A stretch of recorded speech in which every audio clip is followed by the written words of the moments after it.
Programme में एक दफ़ा फिर आपको खुशामदीद कहते हैं। सेठी साहब, अब बात आ जाती है जब गिलानी साहब से सवालात किए गए, ख़ास तौर पे ये कि जो सुप्रीम कोर्ट ने अपने शॉर्ट ऑर्डर में जो चीज़ें डायरेक्ट की हैं गवर्नमेंट ऑफ पाकिस्तान को कि वो इस तरह के इकदाम करें, ख़ास तौर पे सबसे पहले कि नैब के जो हेड हैं उनको रिप्लेस किया जाए, डिप्टी प्रोसिक्यूटर हैं उनको रिप्लेस किया जाए, लेकिन अभी तक उनकी तब्दीली नहीं हुई।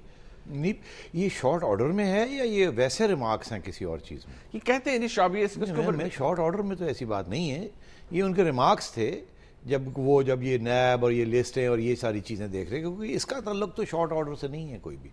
बहरहाल बात ये हुई है सुप्रीम कोर्ट में, ये बात ने कहा है कि तब्दील किया जाए क्योंकि दे वर कंसीलिंग द फैक्ट्स। और जस्टिस रियाज कियानी जो थे, जो कि फेडरल लॉ सेक्रेटरी थे, जिनको तब्दील कर दिया गया है, अब उन्होंने जब असिस्ट किया है कोर्ट को, एक फाइल दी है, उसके बाद कोर्ट की तरफ से अगर ये डायरेक्शंस नहीं तो रिमार्क्स जरूर आए। नहीं, देखिए, कोर्ट के ऑर्डर में और कोर्ट के सजेशन में बड़ा फर्क है।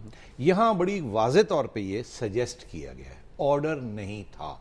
ये बड़ी कंफ्यूजन रही है और मैं समझता हूँ एक सेक्शन मीडिया का है जो ये चाहता है इस किस्म की कंफ्यूजन में ज़रा नंबर लगाने।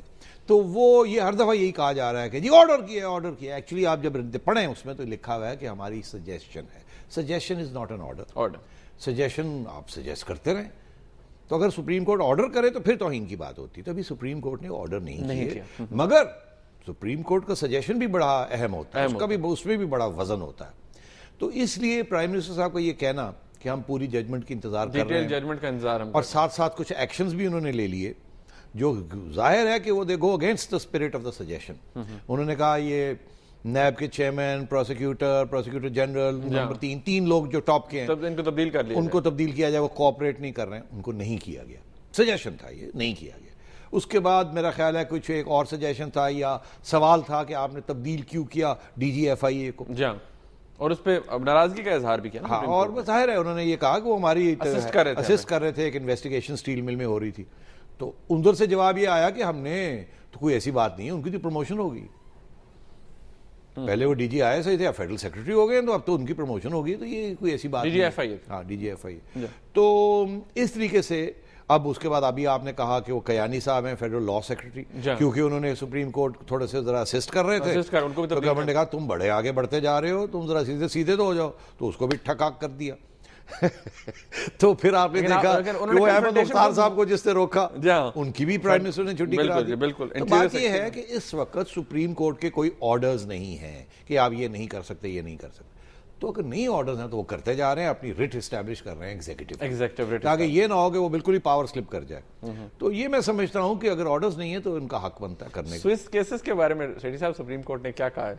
हाँ, स्विस केसेस में बारे में there is a directive to the government that the government should approach the Swiss government and open the cases. अब इनका ये है कि जी हम करेंगे, ये तो नहीं कहा कि हम नहीं करेंगे। अब इस पे भी गिलानी साहब कहते हैं डिटेल जजमेंट का इंतजार कर रहे हैं। तो ठीक है, अब इसके who can take issue with this? अगर ये ना भी वो कहते तो ये कहते थे हाँ हम करेंगे, प्लानिंग हो रही है, तैयारी हो रही है, केस इकट्ठे किए जा रहे हैं, फाइलें मंगवाई जा रही हैं। 2 महीने, 3 महीने, 4 महीने, 6 महीने, जितनी देर चाय खींच सकते हैं। आफ्टर ऑल ये तो नहीं कह रहे कि हम नहीं कर रहे। तो ये जो स्पेस होती है ना, इसको वो एक्सप्लॉइट कर रहे हैं।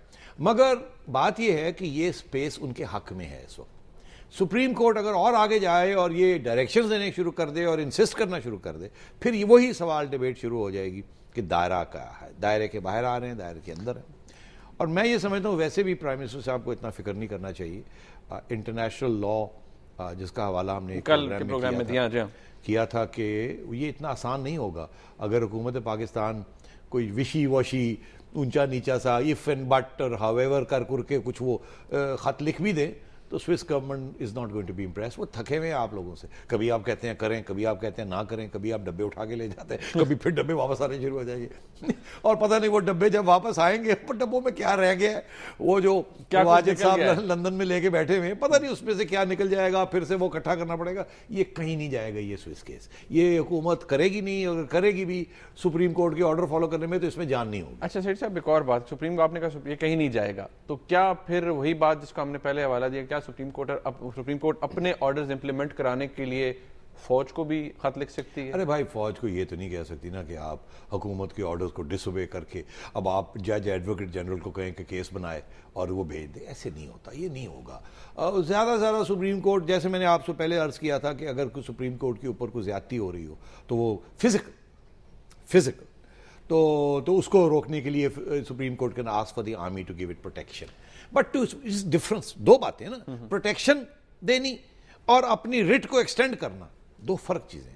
प्रोटेक्शन देने के लिए तो किसी भी इदारे को कह सकते हैं हिफाजत करें हमारी, और कोई भी दूसरा इदारा ये नहीं कहेगा कि सुप्रीम कोर्ट की हिफाजत नहीं होनी चाहिए। मगर क्या ये वो फौज को ऑर्डर करेगा कि आप जाएं और प्राइम मिनिस्टर को जाकर रपट लगाएं एक और ये कर दें और जाकर DG FIA को ये कर दें? सवाल ही पैदा नहीं होता, ये हो नहीं सकता। और अगर होगा तो फिर एक ऐसी क्राइसिस आएगी जिसमें ना सुप्रीम कोर्ट रहेगा और ना प्राइम मिनिस्टर। सर साहब, बड़े इंटरेस्टिंग तज्जिए किए जाते हैं अखबारों के अंदर। कहा जा रहा है कि गिलानी साहब इस तरह की जब बात करते हैं, कहते हैं गवर्नमेंट कहीं नहीं जा रही, गवर्नमेंट मजबूत है, इधर ही हमारा किसी से कोई प्रॉब्लम नहीं है, कोई क्लैश नहीं है। आपको याद होगा नवाज शरीफ साहब भी यही कहते थे 1999 में कि गवर्नमेंट बिल्कुल स्टेबल है, हमारा किसी के साथ कोई प्रॉब्लम नहीं है, और एकदम फिर तो क्या मुनीब आप ये चाहते हैं कि हुकूमत कहे अरे हम तो मारे गए, हमारा वक्त आ गया है, हम जा रहे हैं? तो कोई नहीं कहेगा ना। कमजोर आदमी भी कहेगा मैं बड़ा मजबूत हूं। तो ये आपको क्यों तकलीफ होती है जब गवर्नमेंट झूठ बोलती है कि हम तकड़े हैं? तकड़े तो नहीं है, तकलीफ झूठ बोलने से होती है ना नहीं, तो देखिए इतनी तो जायज है ना। सियासतदान अगर छोटा मोटा झूठ नहीं बोलेगा अपने आप को अपनी सीट बरकरार करने के लिए, तो फिर सियासतदान किस पाएगा?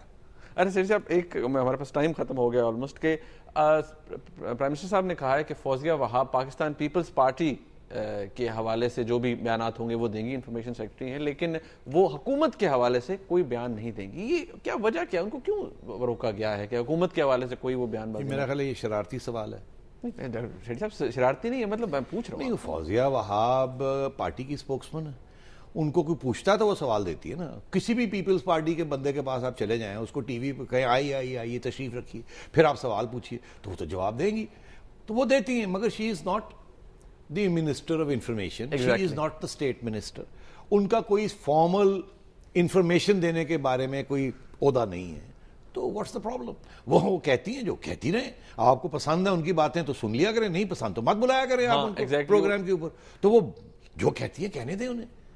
तो यहां तो आपने देखा कि अगर वो कुछ कहती हैं तो एंकर्स भी कम नहीं करते, तो फिर ठीक है। मतलब वो रिसेंटली वो जब उनसे सवाल, एक तो लोग देखते हैं ना यार मुनीब, बड़े खुश होते हैं ये लड़ाई झगड़े हो रहे हैं। वो एक सवाल पूछा जा रहा था एक प्रोग्राम के अंदर उनसे, तो उन्होंने जब उस पर दो अपने व्यूज दिए, जारी बात है वो अपना व्यू दे रही थी, और उन्होंने बार बार कहा कि मैं हुकूमत का हिस्सा नहीं हूं, वो कह भी रही थी। तो फिर उनसे एंड में सवाल ये किया कि आप अंडा उबालने का तरीका बता दें। तो मैं होता तो मैं कहता उनसे आप अंडा देने का तरीका बता दीजिए। तो ये कोई ऐसी बात नहीं है, ये चलता है। सेठी साहब, आज हमारे पास वक्त खत्म हो गया और हम कोशिश करेंगे कि कल इसके बाद जो एजिटेशन आई है पाकिस्तान पीपल्स पार्टी के हवाले से, उसके हवाले से भी हम बात करें, और जो आगे क्या होने जा रहा है उसके हवाले से भी हम कल बात करेंगे। नाज़रीन, आपने आज का प्रोग्राम देखा, इसके अंदर सेठी साहब का तज्जिया आपने सुना उन बयानात के ऊपर जो कि प्राइम मिनिस्टर गिलानी साहब ने कुछ दिनों पहले दिए हैं, पिछले कुछ दिनों में दिए हैं। जो इम्पोर्टेंट बात सामने आती है कि बहुत सी जगहों पर सियासत भी की जाती है, फेस सेविंग भी होती है। अगर कमज़ोरी भी है गवर्नमेंट की किसी जगह पर, तो फिर भी यही इंप्रेशन दिया जाता है कि गवर्नमेंट बहुत मजबूत है और कहीं कुछ नहीं हो रहा, किसी इदारे के अंदर या किसी इदारे का दूसरे इदारे से कोई कॉन्फ्लिक्ट नहीं है। इस प्रोग्राम का फीडबैक हमें ज़रूर दीजिएगा। देखने का बहुत शुक्रिया। अल्लाह हाफ़िज़।